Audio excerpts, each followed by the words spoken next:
ఎప్పటికప్పుడు తాజా వార్తలు అందిస్తున్న ABC టీవీ P4 న్యూస్ కు స్వాగతం. నమస్కారం. ABC టీవీ P4 న్యూస్ వార్తలకు స్వాగతం. ముందుగా వార్తల్లోని ముఖ్యాంశాలు. ఏపీతో ఆస్ట్రాజెనెకా కీలక ఒప్పందం. అమరావతిలో జెనోమిక్ సెంటర్. అమరావతిలో ఇంటిగ్రేటెడ్ జెనోమిక్ సొల్యూషన్ సెంటర్ ఏర్పాటుకు ఒప్పందం. క్యాన్సర్ బాధితులకు అధునాతన జన్యు పరీక్షలు అందుబాటులోకి తీసుకొచ్చేలా చర్యలు. 9 తలల సర్పం రేవంత్ రావణాసురుడన్న వివేకానంద. హైడ్రా అరాచకాలపై సీఎం రేవంత్ సమాధానం చెప్పాలన్న వివేకానంద. రంగనాథ్ ముఖ్యమా, హైకోర్టు తీర్పు ముఖ్యమా అని ప్రశ్నించిన వైనం. హైడ్రా తీరుతో ప్రజలు తీవ్ర ఇబ్బందులు పడ్డారన్న టీఆర్ఎస్ ఎమ్మెల్యే. కాంగ్రెస్ పాలనలో ప్రజా సంక్షేమం పూర్తిగా విస్మరించారన్న రామచంద్రరావు. ఎన్నికల హామీల అమలులో కాంగ్రెస్ ప్రభుత్వం విఫలమైందని విమర్శ. బీఆర్ఎస్ కాంగ్రెస్ పాలనతో తెలంగాణ అప్పుల పాలైందన్న రామచంద్రరావు.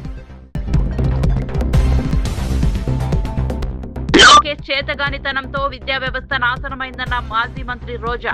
స్పోర్ట్స్ కోటా పేరుతో అనర్హులకు ఉద్యోగాలు ఇచ్చారన్న రోజా ఆరోపణ. డిఎస్సీ నియామకాల పూర్తి వివరాలు బయటపెట్టాలని డిమాండ్. సమయం ప్రదేశం చెబితే డిఎస్సీపై చర్చకు సిద్ధమంటూ రోజా సవాల్. డిఎస్సీ నియామకాల్లో అక్రమాలు జరిగాయంటూ పేర్ని నాని తీవ్ర విమర్శలు. డిఎస్సీ మెరిట్ లిస్టులను ఎందుకు విడుదల చేయలేదన్న పేర్ని నాని.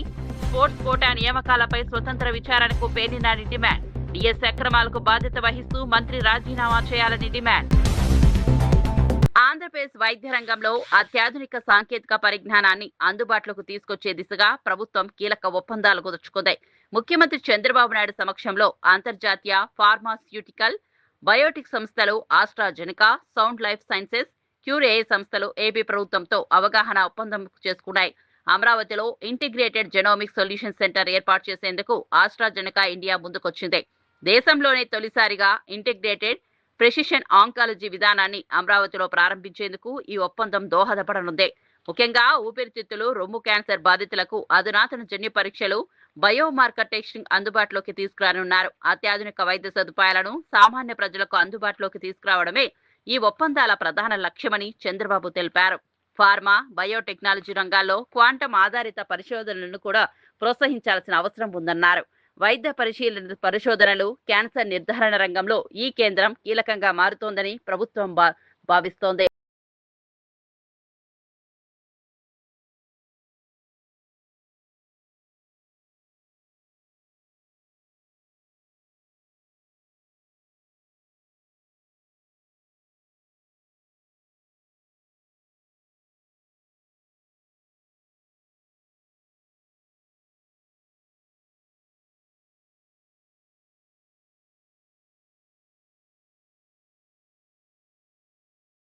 పేపర్ లీకుల అంశంలో బీజేపీ నేతలు అసత్య ప్రచారం చేస్తున్నారని తెలంగాణ కాంగ్రెస్ నేతలు విమర్శించారు. దేశవ్యాప్తంగా నీట్ పేపర్ లీక్ వ్యవహారంపై కాంగ్రెస్ పార్టీతో పాటు ప్రతిపక్ష నేత రాహుల్ గాంధీ విద్యార్థులకు మద్దతుగా నిరంతరం పోరాటం చేశారని పేర్కొన్నారు. విద్యార్థుల సమస్యలను పార్లమెంట్తో పాటు ప్రజాక్షేత్రంలో బలంగా వినిపించామని తెలిపారు. తమ పోరాటం కారణంగానే కేంద్ర మంత్రి ధర్మేంద్ర ప్రధాన్ రాజీనామా చేశారని కాంగ్రెస్ నేతలు పేర్కొన్నారు. కాంగ్రెస్ ప్రభుత్వంపై పేపర్ లీకులకు సంబంధించి బీజేపీ చేస్తున్న ఆరోపణలను వారు ఖండించారు. ఇప్పటి వరకు కాంగ్రెస్ హయాంలో ఒక్క పేపర్ లీక్ కూడా జరగలేదని పేర్కొన్నారు. విద్యార్థుల భవిష్యత్తుకు సంబంధించిన అంశాలను రాజకీయ ప్రయోజనాల కోసం ఉపయోగించుకోవద్దని బీజేపీ నేతలకు సూచించారు. పరీక్షల నిర్వహణలో పారదర్శకత ఉండాలని, తప్పులు జరిగితే బాధ్యులపై చర్యలు తీసుకోవాల్సిందేనని స్పష్టం చేశారు. విద్యార్థుల ప్రయోజనాల విషయంలో కాంగ్రెస్ ఎప్పుడూ ముందుంటుందని తెలిపారు. పేపర్ లీకుల పేరుతో ప్రజలను తప్పుదోవ పట్టించే ప్రచారాన్ని బీజేపీ నేతలు మానుకోవాలని కాంగ్రెస్ నాయకులు డిమాండ్ చేశారు. జరిగినాయా లేదా అనేది ఒక పార్లమెంట్ సభ్యునిగా నేను చెప్పాల్సిన అవసరం లేదు. తెలంగాణ వచ్చిన తర్వాత గ్రూప్ 1, గ్రూప్ 2, గ్రూప్ 3, గ్రూప్ 4 పరీక్షలు టీజీపీఎస్సీని ప్రక్షాళన చేసి 67,000 మందికి ఉద్యోగాలు. ఎందుకంటే గత ప్రభుత్వంలో వైఫల్యాలు అంటే బీఆర్ఎస్ హయాంలో 9.5 ఏళ్లలో పేపర్ లీకులు జరిగింది వాస్తవం. తెలంగాణలో పేపర్ లీకులు జరిగినాయి కాంగ్రెస్ హయాంలో అని చెప్పడం తప్పు బీజేపీ నాయకులు, ముఖ్యంగా బీజేపీ సీనియర్ నాయకులు అందరూ. ఎందుకంటే వాస్తవాలు చెప్పండి. బీఆర్ఎస్ హయాంలో జరిగినాయి. బీఆర్ఎస్ హయాం 2023లో 10th క్లాస్ పేపర్ లీక్ అయింది. గ్రూప్ 1, గ్రూప్ 2, గ్రూప్ 3 పరీక్షల పేపర్ లీకులు కూడా ఆ రోజు ఉన్నటువంటి టీఎస్పీఎస్సీలైనాయి. ఇప్పుడున్న టీజీపీఎస్సీలో ఏమాత్రం కూడా పేపర్ లీకులు జరిగిన సందర్భం లేదు. ఏ సందర్భంలో కూడా ముఖ్యమంత్రి రేవంత్ రెడ్డి గారు పిల్లల భవిష్యత్ గురించి, పిల్లల భవిష్యత్ కి సంబంధించిన అంశాల గురించి చాలా సూర్యాపేట జిల్లా హుజూర్ నగర్ లో నిర్వహించిన బీజేపీ ఆత్మీయ సమ్మేళనంలో పార్టీ రాష్ట్ర అధ్యక్షుడు ఎన్ రామచంద్రరావు పాల్గొని కాంగ్రెస్ ప్రభుత్వంపై తీవ్ర విమర్శలు చేశారు. రాష్ట్రంలో ప్రజా సంక్షేమాన్ని కాంగ్రెస్ ప్రభుత్వం పూర్తిగా విస్మరించిందని ఆరోపించారు. ఎన్నికల సమయంలో ప్రజలకు ఇచ్చిన హామీలను అమలు చేయడంలో ప్రభుత్వం తీవ్రంగా విఫలమైందని మండిపడ్డారు. అధికారంలోకి వచ్చేందుకు అనేక హామీలు ఇచ్చిన కాంగ్రెస్ ఇప్పుడు వాటి అమలుపై స్పష్టత ఇవ్వడం లేదని విమర్శించారు.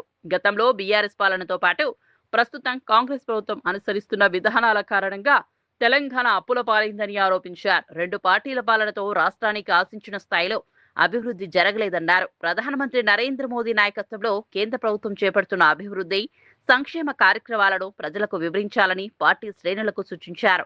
తెలంగాణలో నిజమైన అభివృద్ధి బీజేపీతోనే సాధ్యమని పేర్కొన్నారు. రాబోయే రోజుల్లో ప్రజలు బీజేపీకి అవకాశం ఇస్తారని, రాష్ట్రంలో పార్టీ అధికారాన్ని చేజిక్కించుకుంటుందని రామచంద్రరావు ధీమా వ్యక్తం చేశారు. చేస్తున్నారు. నేను వాళ్ళందరికీ ఒకటే చెప్పదలుచుకున్నాను. ఈ దేశం పైన అలెగ్జాండర్ వచ్చాడు 326 BCలో. ఈ దేశం పైన పరిపాలించాడు. పోతూ పోతూ సెల్యూకస్ని ఇక్కడ పెట్టిపోయాడు.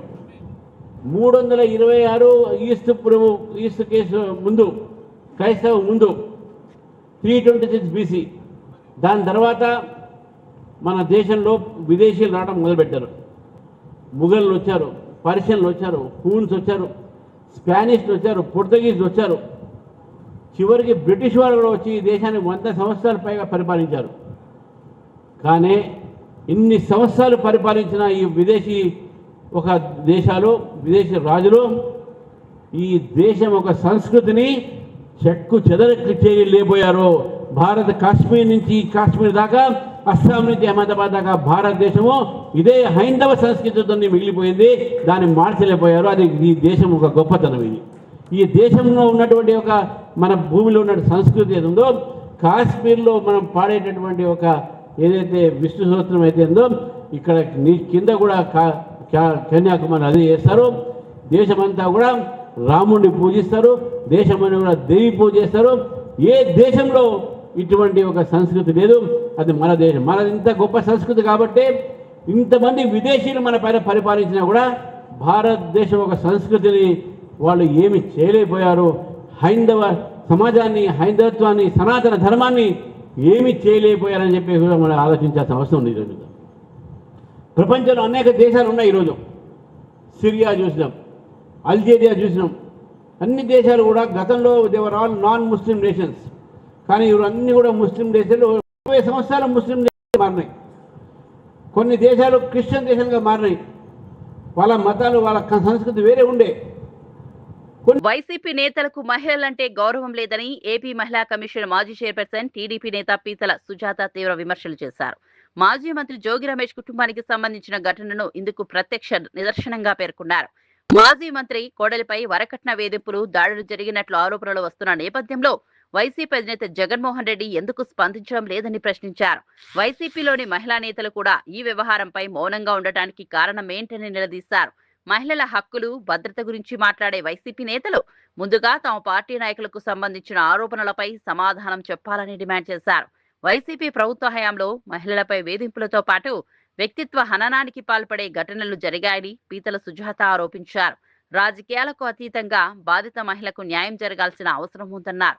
ఈ వ్యవహారంలో నిజ నిజాలు బయటకు రావాలని, బాధితురాలకు న్యాయం జరిగే వరకు తమ పోరాటం కొనసాగుతుందని పీతల సుజాత స్పష్టం చేశారు. మానసికంగా, శారీరకంగా ఆమెను టార్చర్ పెట్టడమే కాకుండా ఎంత దారుణంగా అమ్మాయిని హింసించారనేది అమ్మాయి కదా ఓపెన్గా చాలా స్టేట్మెంట్లో రాసింది. కానీ అవన్నీ కూడా నేను చెప్పదలుచుకోవట్లేదు. ఎందుకంటే చాలా ఇబ్బందిగా ఉంది. అంత ఒక మహిళని అంత దారుణంగా టార్చర్ పెడితే మీ నాయకుడు ఎందుకు స్పందించలేదు? మీ మహిళలు ఎందుకు స్పందించలేదు? ఇదేనా మీరు మహిళలకు ఇచ్చే గౌరవం జగన్మోహన్ రెడ్డి గారు? అంటే top to bottom me mind set అంతా కూడా నాయకుడి నుంచి కింద వరకు కూడా క్రిమినల్ మైండ్ సెట్తోనే ఉన్నారా? అంటే మీరందరూ కూడా ఒక క్రిమినల్ మైండ్ సెట్తోనే మహిళల పట్ల వ్యవహరిస్తున్నారు అనటానికి ఇదొక ఉదాహరణ. ఎన్నో ఉదాహరణలు. మహిళలను అవమానిస్తారు, మహిళల యొక్క కట్టుబొట్లను అవమానిస్తారు. మహిళల్ని రెడీ అయితే అవమానిస్తారు, ఈ కట్నాల కోసం వేధిస్తారు, సోషల్ మీడియాలో మాట్లాడితే వేధిస్తారు.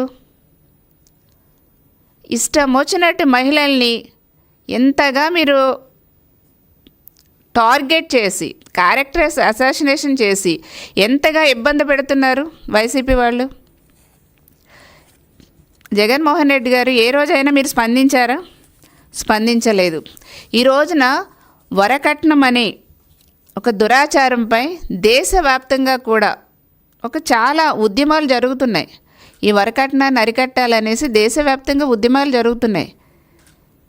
సో అట్లాంటి పరిస్థితులు ఉన్నప్పుడు ఈ రోజున ఒక ప్రజాసేవలో ఉన్నటువంటి ఒక మాజీ మంత్రి కోడల్ని ఇంత దారుణంగా వరకట్నానికి వేధించడం అనేది సిగ్గుతో తలదించుకోవాలి. వైసీపీ గొడ్డలి పార్టీ వాళ్ళు, జగన్మోహన్ రెడ్డి గారు సిగ్గుతో తలదించుకోవాలి. ఈ రోజున నెత్తి మీద చేయి పెట్టి బ్లెస్సింగ్స్ ఇవ్వటం కాదు, ఆ నెత్తి మీద టోపీ పెట్టేస్తున్నారు, నామాలు పెడుతున్నారు, వాళ్ళ జీవితాలను భస్మాలు చేసేస్తున్నారు జగన్మోహన్ రెడ్డి గారు. మీరు ఆ మహిళ పడ్డటువంటి వేదన ఎవరు తీరుస్తారు? ఆమె పడుతున్నట్టు. హైడ్రా వ్యవహారంపై బీఆర్ఎస్ ఎమ్మెల్యే కేపీ వివేకానంద తీవ్ర వ్యాఖ్యలు చేశారు. హైడ్రా చీఫ్ రంగనాథ్ను 9 తలల సర్పంతో పోల్చిన వివేకానంద ముఖ్యమంత్రి రేవంత్ రెడ్డిని 10 తలల రావణాసురుడిగా అభివర్ణించారు. హైడ్రాను 9 తలల సర్పంగా రాష్ట్ర అత్యున్నత న్యాయస్థానమే పేర్కొందని ఆయన వ్యాఖ్యానించారు. హైడ్రా పేరుతో జరిగిన అరాచకాలు ఏ స్థాయిలో ఉన్నాయో న్యాయస్థానం చేసిన వ్యాఖ్యలతోనే అర్థమవుతోందని ఆరోపించారు. ఈ నేపథ్యంలో ముఖ్యమంత్రి రేవంత్ రెడ్డి ప్రజలకు సమాధానం చెప్పాలని డిమాండ్ చేశారు. ముఖ్యమంత్రికి ఒక వ్యక్తి ముఖ్యమా లేక రాష్ట్ర అత్యున్నత న్యాయస్థానం తీర్పు ముఖ్యమా అని ప్రశ్నించారు. హైడ్రా చర్యల కారణంగానే అనేక మంది ప్రజలు ఇబ్బందులు ఎదుర్కొన్నారని ఆరోపించిన వివేకానంద ప్రభుత్వం ఇప్పటికైనా తన వైఖరిని మార్చుకోవాలని డిమాండ్ చేశారు. న్యాయస్థానాల ఆదేశాలను గౌరవిస్తూ పాలన సాగించాల్సిన బాధ్యత ప్రభుత్వంపై ఉందన్నారు. రంగనాథ్ వ్యవహారంలో ప్రభుత్వం తీసుకునే నిర్ణయాన్ని ప్రజలు గమనిస్తున్నారని పేర్కొన్నారు. హైడ్రా పనితీరుతో పాటు ముఖ్యమంత్రి వైఖరిపై వివేకానంద చేసిన ఘాటు వ్యాఖ్యలు తెలంగాణ రాజకీయాల్లో మరోసారి చర్చకు దారితీశాయి. సిట్టింగ్ హైకోర్టు జడ్జితో ముఖ్యమంత్రి గారికి నిజంగా కూడా వారిపైన నమ్మకం ఉంటే ఈరోజు మీకు ఒక వ్యక్తి కావాలనా లేకపోతే తెలంగాణ రాష్ట్రం కావాలనా? ఇది ఒక వ్యక్తి ముఖ్యమా లేకపోతే న్యాయస్థానం ఒక తీర్పు, న్యాయస్థానం ఒక ఆదేశం ముఖ్యమా? న్యాయస్థానాలను గౌరవించాల్సిన బాధ్యత ముఖ్యమంత్రి గారి పైన ఉన్నది. తక్షణం మీరు సిట్టింగ్ హైకోర్టు జడ్జితోని ఈ గడిచిన 2 సంవత్సరాలుగా ఈ యొక్క హైడ్రా ద్వారా జరిగిన అరాచకాలన్నిటిపైన ఎంక్వైరీ జరగాలని చెప్పేసి కోరుతా ఉన్నాను. ఏపీలో డిఎస్సీ నియామకాల వ్యవహారంపై మాజీ మంత్రి పేర్ని నాని తీవ్రస్థాయిలో విమర్శలు చేశారు. పవిత్రమైన ఉపాధ్యాయ ఉద్యోగాల నియామకాల్లో ప్రభుత్వం తప్పులు చేసిందని ఆరోపించారు. ప్రస్తుత డిఎస్సీని దిక్కుమాలని డిఎస్సీగా అభివర్ణించిన పేర్ని నాని జరిగిన తప్పులను కప్పిపుచ్చుకునేందుకు ప్రభుత్వమే అన్ని పాత్రలు పోషిస్తోందని విమర్శించారు. డిఎస్సీ నియామకాలకు సంబంధించిన మెరిట్ లిస్టులను ఎందుకు విడుదల చేయలేదని ప్రశ్నించారు. స్పోర్ట్స్ కోటాలో జరిగిన నియామకాలపై ఆరోపణలు వస్తున్న నేపథ్యంలో ప్రభుత్వం పారదర్శకంగా విచారణ జరిపించాలని డిమాండ్ చేశారు. ఎలాంటి అక్రమాలు జరగలేదని ప్రభుత్వం భావిస్తే స్వతంత్ర విచారణకు సిద్ధం కావాలని సవాల్ విసిరారు. ఈ వ్యవహారంలో నిజాయితీ నిరూపించుకోవాలంటే సంబంధిత మంత్రి తన పదవికి రాజీనామా చేయాలని డిమాండ్ చేశారు. ఆ మంత్రి స్థానంలో బోండా ఉమాకు మంత్రి పదవి ఇవ్వాలని పేర్ని నాని వ్యాఖ్యానించారు. ఉపాధ్యాయ ఉద్యోగాల కోసం ఎన్నో సంవత్సరాలుగా ఎదురు చూస్తున్న అభ్యర్థులకు అన్యాయం జరగకుండా నియామకాల పూర్తి వివరాలను ప్రభుత్వం బయటపెట్టాలని కోరారు.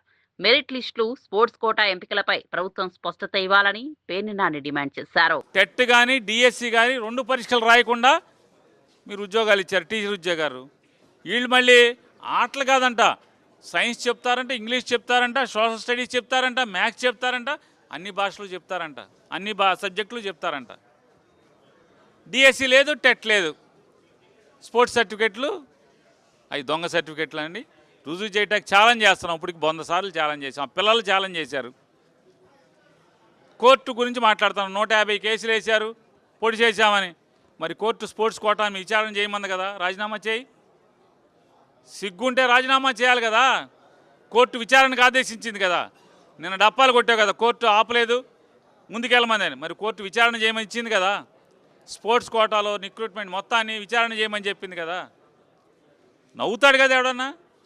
మరి మీరు ఇచ్చిన స్పోర్ట్స్ కోటా రిక్రూట్మెంట్ ఇచ్చినటువంటి జీవోని డిఎస్సి పరీక్షల ముందు 19వ తారీఖు ఎందుకు ఇచ్చారు? డిఎస్సి పరీక్షలు పూర్తయిపోయి రిక్రూట్మెంట్ పూర్తవగానే ఎందుకు ఆ జీవోని మళ్ళీ మార్చారు? ఎందుకు మార్చారు?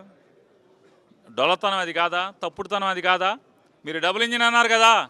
ఢిల్లీలో విద్యాశాఖ మంత్రి జెన్జీ ఉద్యమంతో, కాక్రోచ్ ఉద్యమంతో మరి రాజీనామా చేశాడు కదా.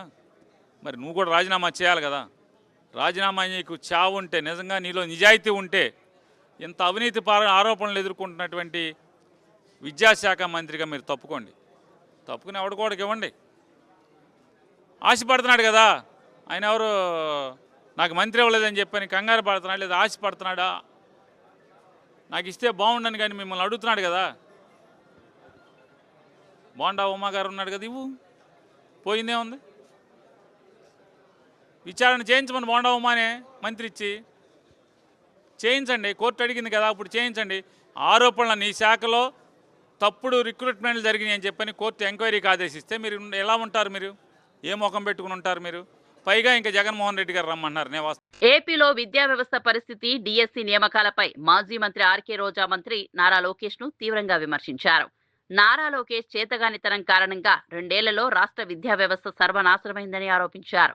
డిఎస్సి నియామకాల్లో తమకు అనుకూలంగా ఉండేలా జీవో తీసుకొచ్చి స్పోర్ట్స్ కోటా పేరుతో అనర్హులకు ఉద్యోగాలు ఇచ్చారని రోజా ఆరోపించారు. ఈ నియామకాల్లో జరిగిన అక్రమాలపై ప్రతిపక్షం ప్రశ్నిస్తే ప్రభుత్వం సమాధానం చెప్పకుండా ఛాలెంజ్లు విసురుతోందని మండిపడ్డారు.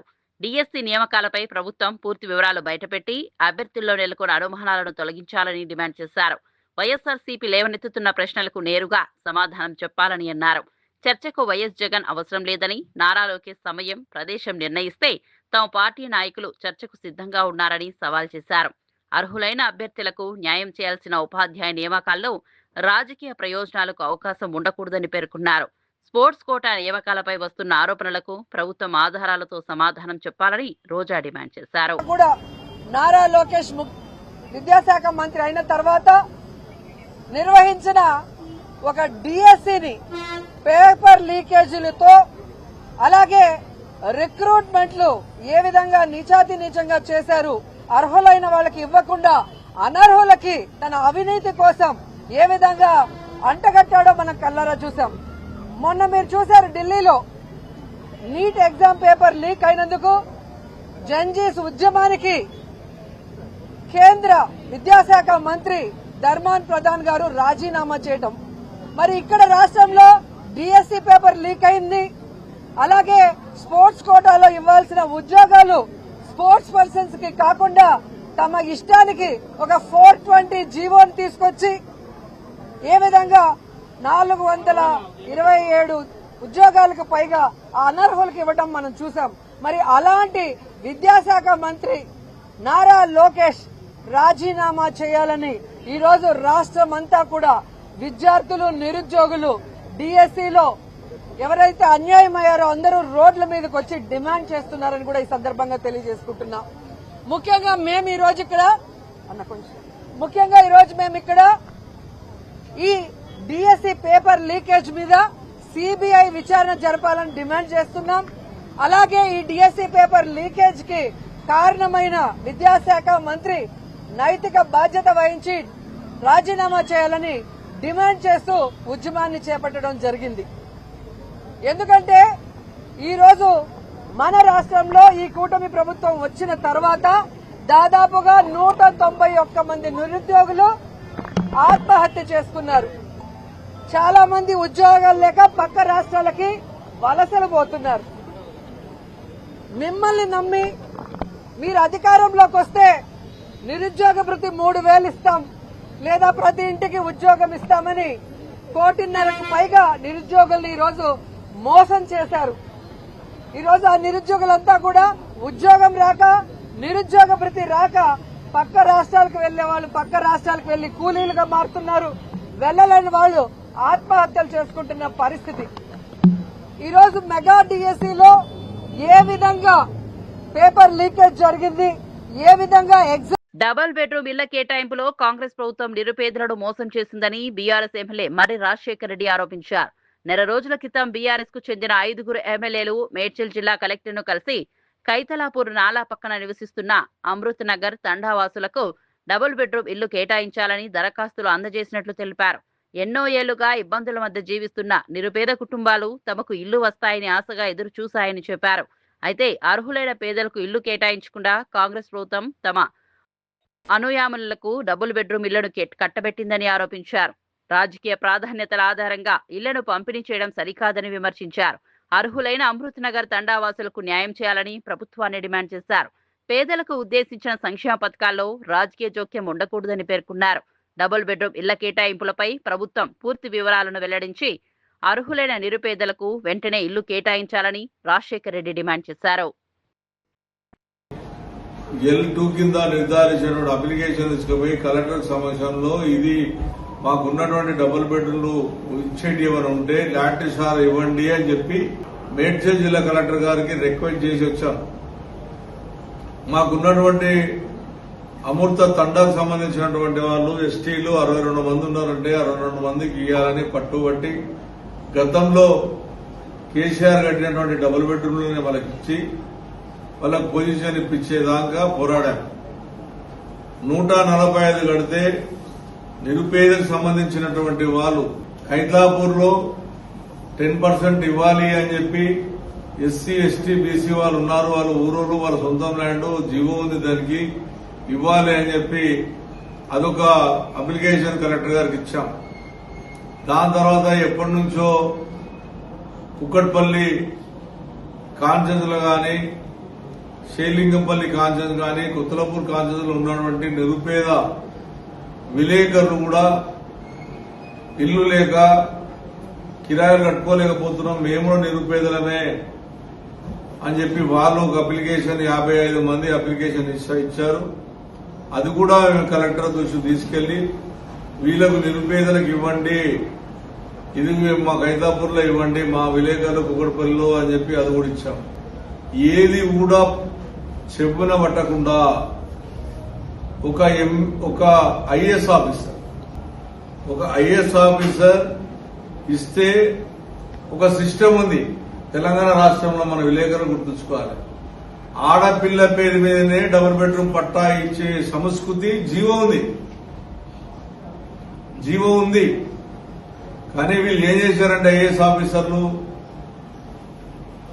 రంగారెడ్డి జిల్లా హైదరాబాద్ జిల్లాకు సంబంధించిన ఒక ఐఏఎస్ ఆఫీసర్ డబ్బుల లావాదేవీల వివాదంతో మహిళలను వేధించడంతో పాటు సోషల్ మీడియాలో వారి ఫోటోలు, ఫోన్ నెంబర్లు పోస్ట్ చేసి అసత్య ప్రచారం చేసినట్లు ఆరోపణలు ఎదుర్కొంటున్న వ్యక్తిని పోలీసులు అరెస్ట్ చేశారు. కేసు వివరాలను RGIA ice ACP Srikanth Goud మీడియాకు వెల్లడించారు. క్యాటరింగ్ వ్యాపారం చేసే నిందితుడు తనకు రావాల్సిన డబ్బులు ఇవ్వలేదనే కోపంతో కస్టమర్లను అసభ్య పదజాలంతో దూషిస్తూ వేధింపులకు పాల్పడినట్లు పోలీసులు తెలిపారు.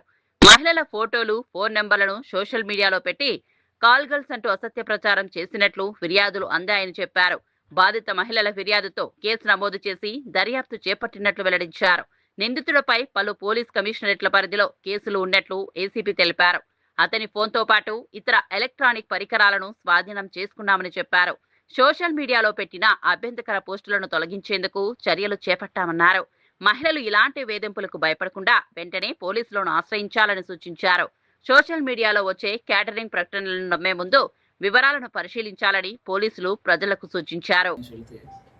నిన్న సాయంత్రం ఆ మసప్ ట్యాంక్ ఏరియాలో మనిషి దొరికినప్పుడు తీసుకొని వచ్చి అతను ఇంట్రాగేట్ చేస్తే దాదాపుగా అతని మీద ఒక 18 to 20 కేసెస్ దాకా ఇన్వాల్వ్ ఉన్నాయి. పోలీస్ స్టేషన్లో కేసెస్ ఉన్నాయి. అందులో ఒక 8 ఇంకా యూఐలో ఉన్నాయి. అతని ఎంఓ ఏంటంటే ఎవరైనా సరే ఆయన డబ్బుల ఇష్యూలో గొడవ అయితే దానికి సంబంధించి ఆ ఫోన్ నెంబర్ తీసుకొని ఇక ఎవ్రీడే దాదాపు ఒక 100 కాల్స్ చేస్తాడు. అబ్యూజివ్ అంటే ఇంకా బండ బూతులు తిడతాడు అన్నమాట. ఇష్టం వచ్చిన లాంగ్వేజ్ తిడతాడు. వాళ్ళకి సంబంధించిన వాళ్ళ నెంబర్లు కాంటాక్ట్ తీసుకుంటాడు, వాళ్ళని తిడుతుంటాడు.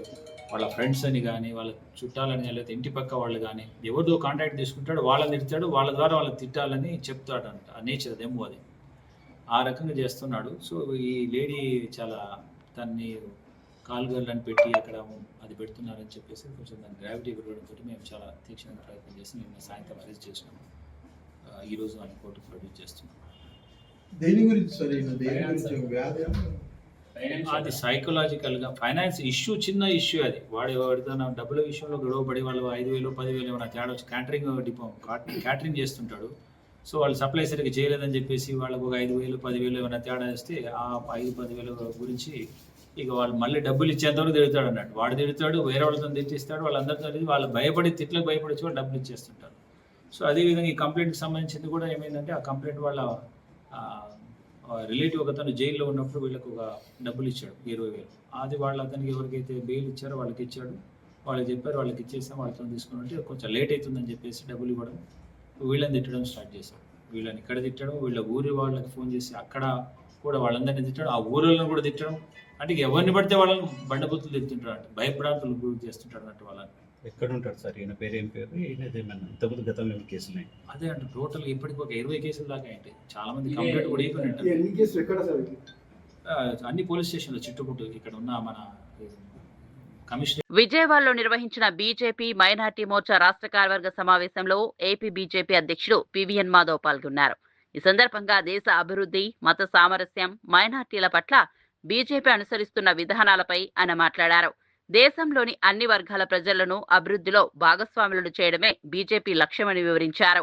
మైనార్టీ వర్గాల సంక్షేమం, విద్య, ఉపాధి, అవకాశాల పెంపునకు కేంద్ర ప్రభుత్వం చేపడుతున్న కార్యక్రమాలను ప్రజల్లోకి తీసుకెళ్లాలని పార్టీ శ్రేణులకు సూచించారు.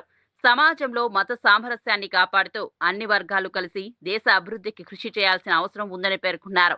మైనార్టీలకు బీజేపీ దూరంగా ఉందనే ప్రచారాన్ని తిప్పికొట్టి పార్టీ విధానాలను క్షేత్రస్థాయిలో వివరించాలని నాయకులకు సూచించారు. సమావేశంలో మైనార్టీ మోర్చా చేపట్టనున్న కార్యక్రమాలకు సంబంధించిన పోస్టర్లను పివిఎన్ మాధవ్ ఆవిష్కరించారు. రాష్ట్రంలో పార్టీని మరింత బలోపేతం చేయడంతో మైనార్టీ మోర్చా కీలక పాత్ర పోషించాలని కోరారు.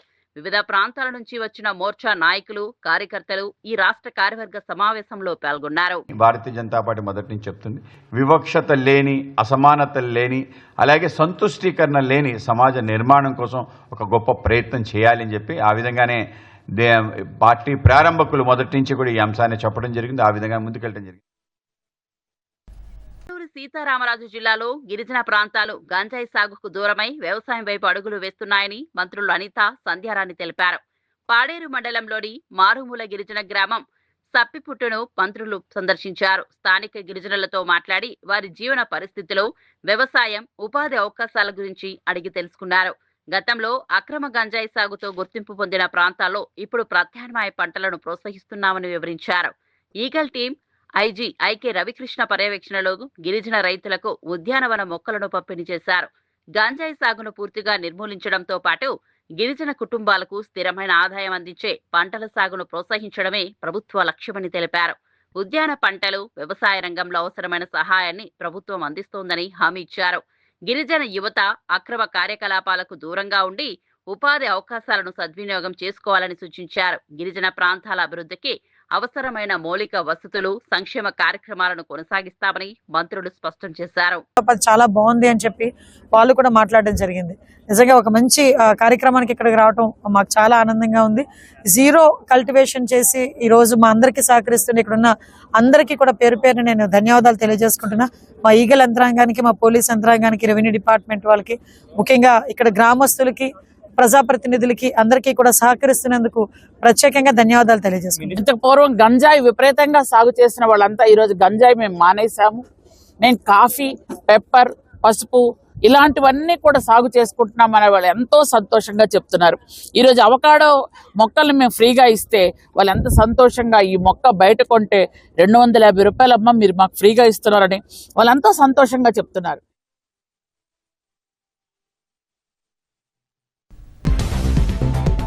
ఏపీతో ఆస్ట్రాజెనెకా కీలక ఒప్పందం. అమరావతిలో జెనోమిక్ సెంటర్. అమరావతిలో ఇంటిగ్రేటెడ్ జెనోమిక్ సొల్యూషన్ సెంటర్ ఏర్పాటుకు ఒప్పందం. క్యాన్సర్ బాధితులకు అధునాతన జన్యు పరీక్షలు అందుబాటులోకి తీసుకొచ్చేలా చర్యలు. 9 తలల సర్పం రేవంత్ రావణాసురుడన్న వివేకానంద. హైడ్రా అరాచకాలపై సీఎం రేవంత్ సమాధానం చెప్పాలన్న వివేకానంద. రంగనాథ్ ముఖ్యమా, హైకోర్టు తీర్పు ముఖ్యమా అని ప్రశ్నించిన వైనం. హైడ్రా తీరుతో ప్రజలు తీవ్ర ఇబ్బందులు పడ్డారన్న టీఆర్ఎస్ ఎమ్మెల్యే. కాంగ్రెస్ పాలనలో ప్రజా సంక్షేమం పూర్తిగా విస్మరించారన్న రామచంద్రరావు. ఎన్నికల హామీల అమలులో కాంగ్రెస్ ప్రభుత్వం విఫలమైందని విమర్శ. బీఆర్ఎస్ కాంగ్రెస్ పాలనతో తెలంగాణ అప్పుల పాలైందన్న రామచంద్రరావు. కేకే చేతగానితనంతో విద్యా వ్యవస్థ నాశనమైందన్న మాజీ మంత్రి రోజా. స్పోర్ట్స్ కోటా పేరుతో అనర్హులకు ఉద్యోగాలు ఇచ్చారన్న రోజా ఆరోపణ. డిఎస్సి నియామకాల పూర్తి వివరాలు బయటపెట్టాలని డిమాండ్. సమయం ప్రదేశం చెబితే డిఎస్సిపై చర్చకు సిద్ధమంటూ రోజా సవాల్. డిఎస్సి నియామకాల్లో అక్రమాలు జరిగాయంటూ పేర్ని నాని తీవ్ర విమర్శలు. డిఎస్సి మెరిట్ లిస్టులను ఎందుకు విడుదల చేయలేదన్న పేర్ని నాని. స్పోర్ట్స్ కోటా నియామకాలపై స్వతంత్ర విచారణకు పేర్ని నాని డిమాండ్. డిఎస్సి అక్రమాలకు బాధ్యత వహిస్తూ మంత్రి రాజీనామా చేయాలని డిమాండ్.